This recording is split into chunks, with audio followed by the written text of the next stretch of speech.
Hi friends, నేనైతే egg chapati చేస్తున్నాను అనమాట. ఫస్ట్ అయితే ఉప్పు వేసుకుంటున్నా, దానికి సరిపోయేంత కారం, పసుపు, ధనియాల పొడి. ఇప్పుడు మనం ఇలా ఎగ్స్ పలగొట్టేసుకుంటాం. ఎగ్స్ పలగొట్టుకొని మనం ఇవన్నీ ఇట్లా అంతా మంచిగా కలుపుకోవాలండి. ఇదంతా పెనం మీద ఇట్లా నూనె పోసుకోవాలండి. దాని తర్వాత మనం ఇందాకంతా కలుపుకున్నాం కదా ఎగ్,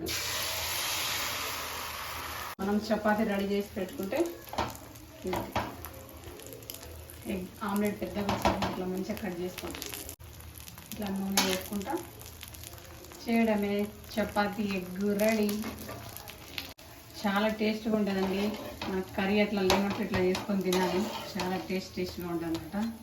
ఇంతే పిల్లలకైతే ఇష్టం ఉంటుంది అనమాట.